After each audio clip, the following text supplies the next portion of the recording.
Viewers, it's a whopper. The last election of the year will cover Maharashtra, Jharkhand, 10 assembly constituencies of Uttar Pradesh and 2 parliamentary constituencies, one of which is Wayanad, where Priyanka Gandhi Vadra will be seeking election to secure her maiden entry into the Lok Sabha. Viewers, you can't have a greater referendum on either side. Results will be out on the 23rd of November, so book your front row seat with CNN TV 18 in advance. This election cycle is hypercritical, for tied to the result are major consequences for the pace of vital economic reforms if India has to escape the middle economy trap, political stability that is essential for transformational governance, and most importantly, to decide the ideological path that the nation will tread for the years ahead. As of today, the race in Maharashtra is impossible to call. The scenario there is fractured. The Shiv Sena and NCP are both split. It's actually a fight between Maharashtra and Maharashtra, to be honest. The Sharad Pawar versus Ajit Pawar faction, for who is the real inheritor of the NCP. And of course, the Uddhav Thackeray versus the Shinde Sena, for who is the legatee of Bal Thackeray's great political contribution. In Jharkhand too, while the BJP did very well in the 2024 Lok Sabha election, local factors like a major demographic shift is complicating the picture. Let me just paint you a quick overview of what is the scenario in Maharashtra. Viewers, if you look into your screens very closely, you'll see 2 sets of numbers. In 2019, the assembly polls, which is the column in the middle, the BJP won 164 seats. The Shiv Sena 126, the NCP 121, and the Congress 147. I think there's a calculation error there. But viewers, to your right, if you really project those numbers, you look at the BJP, which had 79, and then you had the Shinde Sena at 40. You had a total of 126. The Congress UBT Sena, that alliance with the NCP, would have had 153. So there's a dramatic shift. That BJP number, viewers, on the left of your screens is wrong. So let's not give that too much importance. But fundamentally, if the elections were to be held today, and remember those numbers don't hold in any case in 2019 because everything was different. If you look at the Lok Sabha result, you can see that the Congress had its nose in front. In Jharkhand, things are even more complicated. And let me break down those numbers for you. To the left is a 2019 assembly poll picture. The BJP 25, the JMM 30, the Congress 16. And you know the JMM and the Congress were together, so they cruised past that halfway mark of 41. But in the Lok Sabha results, things change. JMM Congress are 20 behind the BJP and the AJSU, which is their local partner.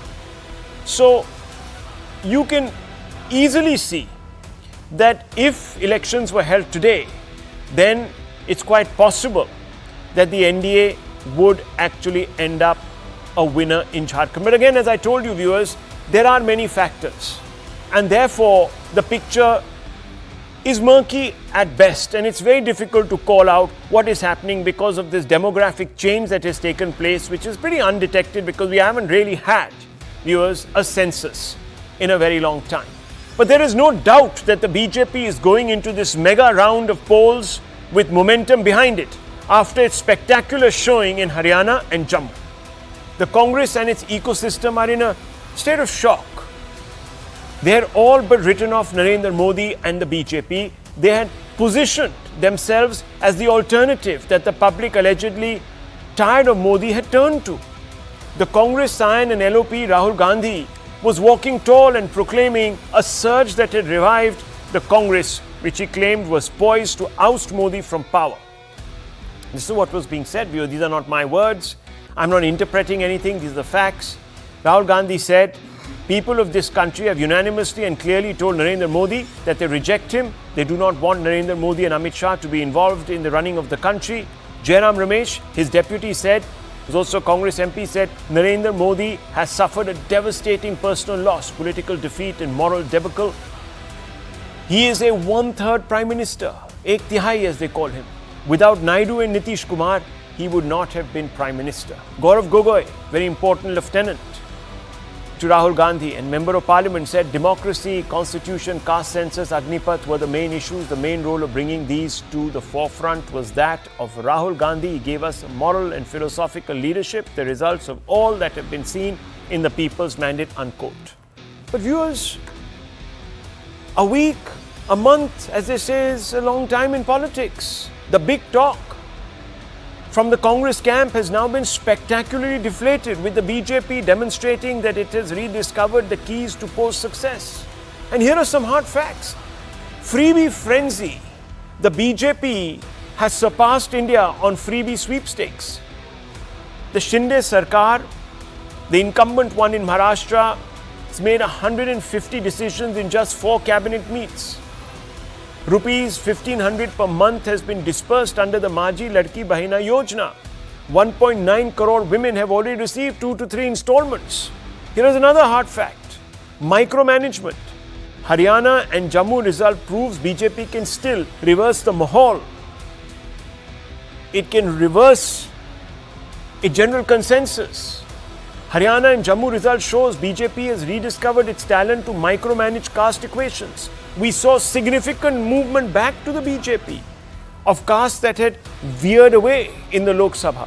Intense focus on SC/ST voters in Maharashtra and Jharkhand. Let me give you an example. To focus on just 6% Buddhist votes, Kiran Rijiju, Arunachal Member of Parliament, has been pressed into Maharashtra, already holding more than 100 meetings. Another hard fact, decentralization. Learning from 2024 setback, BJP ran decentralized campaign in Haryana and Jammu. To avoid UP-like repeat, BJP relying on local issues to decide tickets in Maharashtra, Jharkhand, Uttar Pradesh. Here's another hard fact. The RSS, BJP double-engine RSS back on the ground in large numbers in Maharashtra, Jharkhand. The RSS held, for example, 16,000 meetings in 6,200 village panchayats to deliver results in the last round of assembly elections, the results of which came out last week, viewers. Make no mistake, with the BJP's poll machinery in high gear, the pressure is now squarely on the Congress and its ecosystem to prove that Rahul Gandhi-led Congress seat surge in 2024 Lok Sabha election wasn't a flash in the pan. In a sense, these elections will prove once and for all if the Congress is on the way to making a historic comeback or if its Lok Sabha surge was a false start. And remember, viewers, the BJP has quickly course-corrected. The Congress is using its same team that oversaw Haryana in Maharashtra, pretty much down to the last man. Viewers, let's open this up. This is going to be a very interesting election, let me tell you. And as I told you, the stakes couldn't be higher. But something tells me that the stakes for Rahul Gandhi are foremost. Imagine an LOP who's constantly losing elections, viewers. He would lose the moral authority to question the government in parliament. There's no coming back after this. Because after this, viewers, you have significantly large states. Uttar Pradesh being one of them. And if Yogi manages to win a majority of those 10 assembly election seats, there's going to be serious doubt in the India camp. They might even dissolve, viewers. You don't know. But let's open this up. We have Rashid Kidwai, we have Sanjay Jha. Let me begin with you, Sanjay Jha. Sanjay Jha, I find it fascinating. Very fascinating. You heard what Rahul Gandhi had been saying after the Lok Sabha elections. But what is making the India bloc, in specific the Congress, so jittery today? They're already clutching at straws, alleging that the EVMs are already pre-rigged, that the BJP already knew the poll dates, that money is being used to bribe votes. Has Rahul already lost confidence in the so-called desire among the people to vote for change? Does he not believe this to be true anymore? What's happened? Flurry of accusations. Yeah, Rahul, good evening.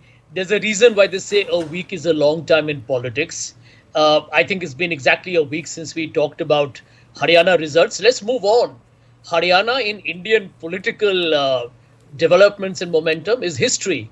Okay, it's done.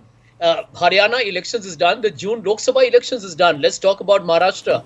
Let's talk about Jharkhand. Let's talk about Delhi. Let's talk about But Sanjay Bihar, Jha, the which is going to Congress is come not up very wanting to soon. move on. It's raking Well, up the well, EVM let me charge. answer.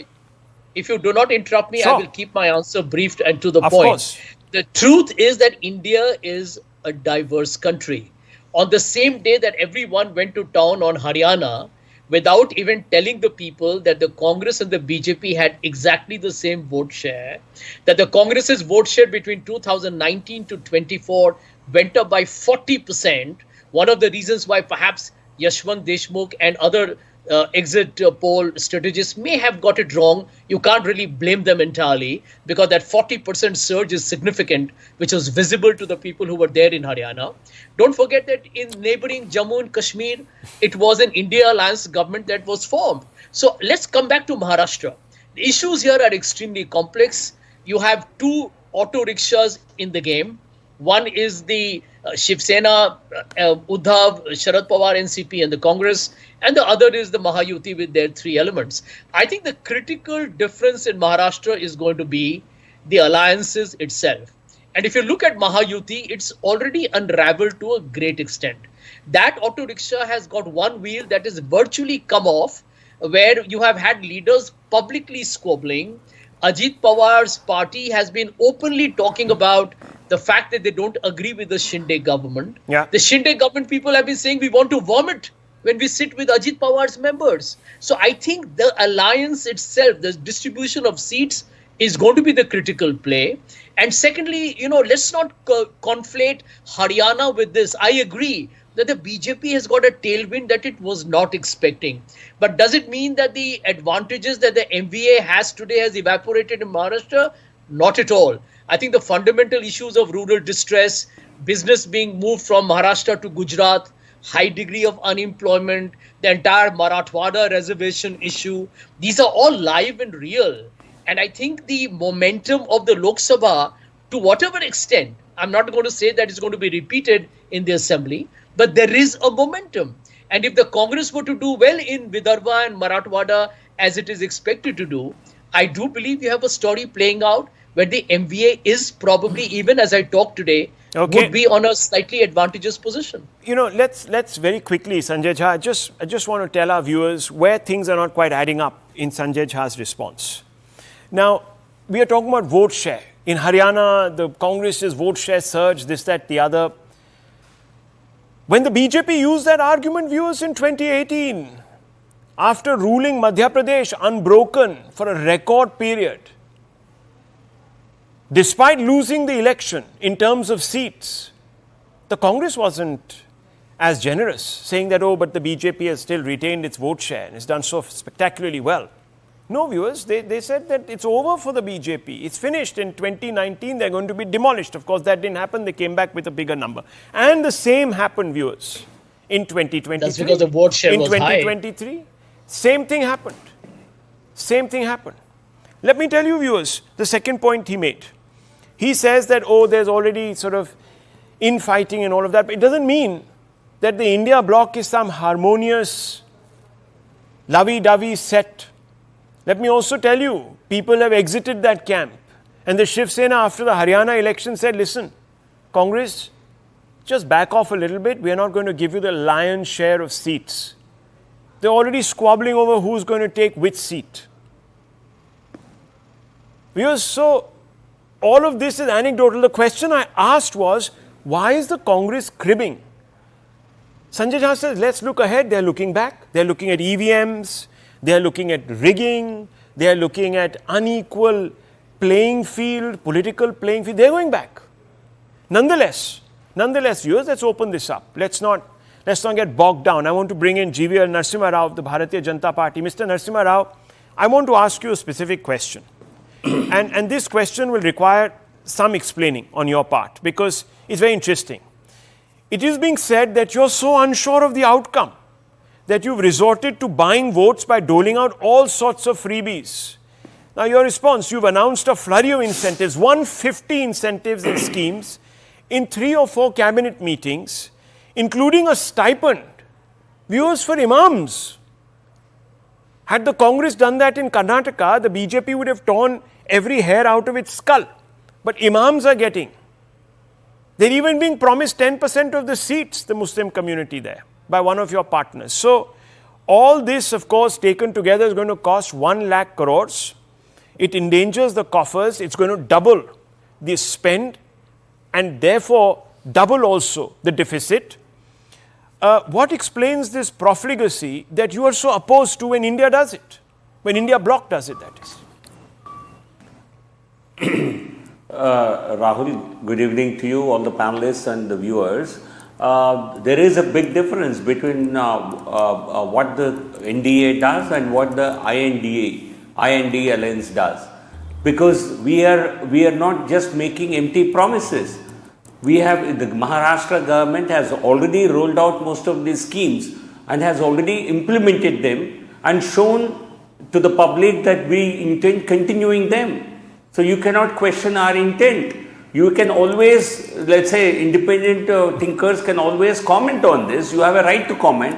But then it was the BJP government in Madhya Pradesh which began this pro-women scheme, which certainly bridged the gender gap in Madhya Pradesh in a big way, which certainly improved sex ratio, and even the central government under Prime Minister Modi ji has implemented several initiatives, pro-women initiatives. Lakpati Didis now is a major achievement, or crores of women are becoming financially independent. Certainly, it's similarly sex ratio across states at the all India level has improved free bus rides because of pro-women schemes. You promised stuff to farmers, imams. I mean, there is a whole bunch of spends. I mean, no wonder from 40,000 is just this Ladki Bahina scheme, the spend on that. Plus, there is another 50,000 that is going to go out scheme. Yes, and then there is another 50,000 crores that is going to. So 1 lakh crores is what the spend is in a broke state, quite frankly. Rahul, this is a different debate or discussion altogether. But I think the difference between the NDA, because look at the governments of Karnataka, Congress government in Karnataka, Congress government in Telangana, Congress government in Himachal Pradesh, they have cheated people. They promised several things before they came to power, but they did not implement many of their promised schemes. Yeah, but there's a question mark also of your implementation, because we don't even know the budget right now.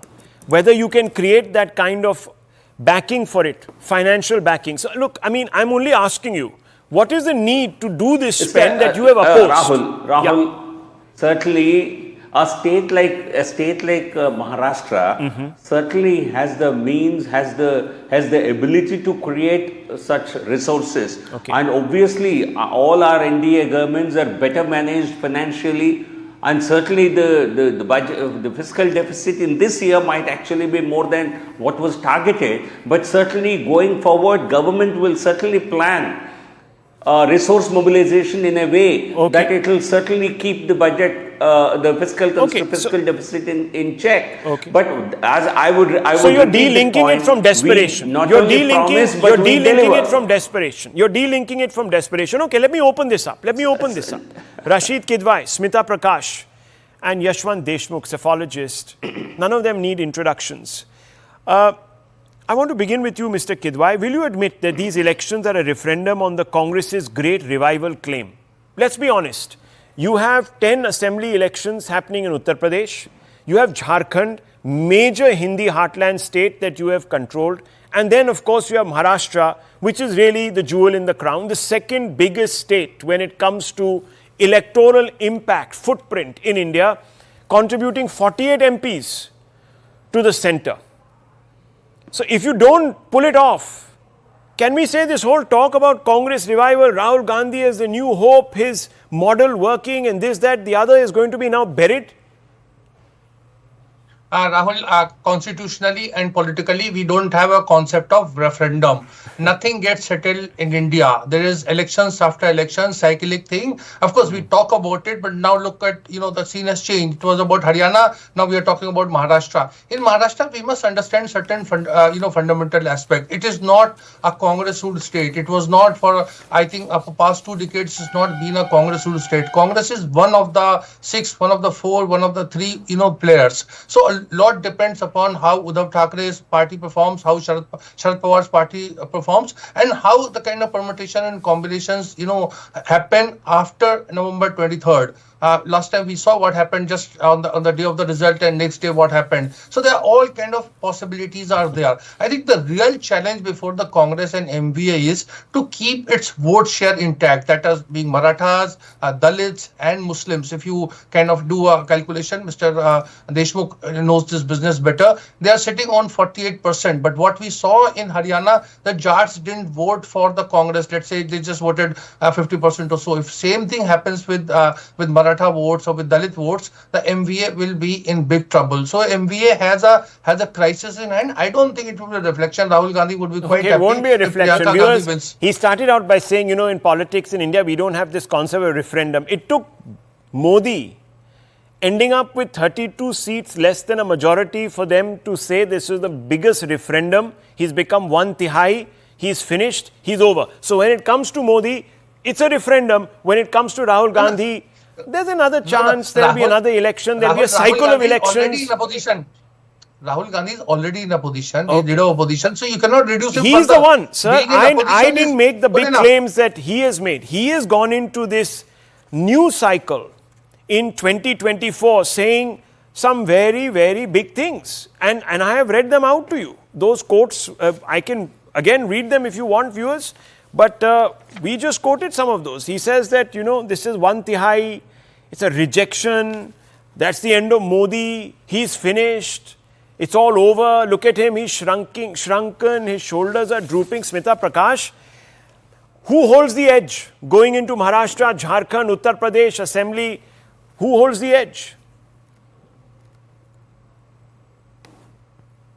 Are you kidding? After the disaster of election analysis of Haryana and Jammu Kashmir, you think I'm going to stick my neck out as to who holds the edge? No way. But yes, since we are analyzing as to what's going to come ahead, I would think that before the campaigning begins, it's going to be a battle within the alliances for ticket sharing before, which we're going to see in the next couple of weeks in both Maharashtra and Jharkhand. In the Mahayuti, which did not, it didn't look confident, I would say, in, June and July, but it's looking more comfortable now. The challenge from the Mahavikas Aghadi, the Congress, NCP, SP, the Shiv Sena, UBT, it was strong, it still is strong, but what makes it interesting is how the equation will be within this alliance when it comes to ticket sharing. I'm looking forward to seeing the campaigning process, especially to see who's in the driver's seat in both these alliances. You brought up this question of freebies, it's the point here which I heard people in Maharashtra speaking is that it is the wealthiest state in the country. It has the maximum number of billionaires, taxing, the GDP, everything is high. So like in Tamil Nadu, when they make these welfare measures like the Bahin, Ladki Bahin thing, they have money in the treasury. In Jharkhand, there is a similar scheme. I think it's called the Maya scheme or something. When they do that, it is difficult to sustain to the level that Tamil Nadu and in Maharashtra they can. So in Jharkhand, it will be interesting to see too, because Hemant Soren will call the shots. The Congress is the smaller partner. So it'll be interesting to see whether the grand old party is comfortable to play the pillion rider all over again. Maybe they wouldn't have. In June, they might have been thinking differently. Hemant Soren was in a weak wicket. But now, after the disastrous performance of the Congress in Haryana, and even though they are saying, and Sanjay Jha has been saying that it is it's an India alliance government in J&K. Sanjay, excuse me, but this is like Pakistanis calling it a South Asian restaurant when it's actually a Pakistani restaurant. So it is a NC win which happened out there, and Congress did not pull up its boots, did not do what it ought to have done in Jammu. They just let it go by. That's true. I mean, in direct contests, Yashwant Deshmukh, once again, the Congress has come second to the BJP. But I want to ask you, because you're no better person than you to tell us a little bit about the topography. I'm not going to ask you to stick your neck out to say, who holds the edge, etc., etc. But what are the known psephological unknowns in Maharashtra? What can prove to be tricky? And similarly, there is much being made of demographic change in Jharkhand. Now, how big is this factor? Well, it is a big factor. And apart from that, Rahul, let's not forget that Maharashtra is not just one single large state. It's basically a group of 5 states, as simple as that, so that makes it trickier. But the problem is not in psephology anymore, Rahul. The problem is that Smita or Rashid Bhai or me, even if we do whatever our best possible calculations and reportings and everything all said and done, we may have doubt in the micromanagement of GVL's camp, but we have certainly no doubt about the mismanagement of Sanjay Bhai's camp. So, no matter how hard we try, no matter how hard we do in the data analysis and everything and all said and done, but, there is something which always puzzles me in that way. How difficult is it to win an election which is for all yours to win? And how easy it is to lose in an election where public is like थाली सजा करके आपके स्वागत में खड़ी हो, and you are still not willing to eat on that. And time and again, I'm just astounded by the fact that no matter how good the data crunching and everything is there, but at the end of the day, it's just the smallest possible micromanagement, for which I believe that BJP is also blessed in a way that they have this organizational backbenching of their mother organization, which unfortunately for the Congress, they are completely lacking. But having said that, I think it was more of an election which Congress lost in Haryana, which rather than BJP winning. I'm saying this with all sincerity for the Congress to lose. Whether or not Congress can repeat that same thing in Maharashtra, that remains to be seen.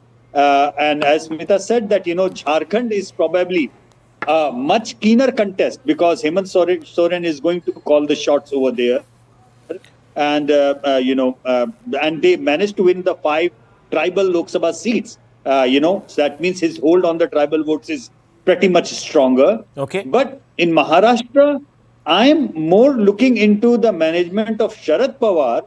And I know it's tricky to stick your neck out, but the way the things stand, I wouldn't be surprised that before Haryana, I was of the firm opinion that Congress could be the single largest within the MBA camp.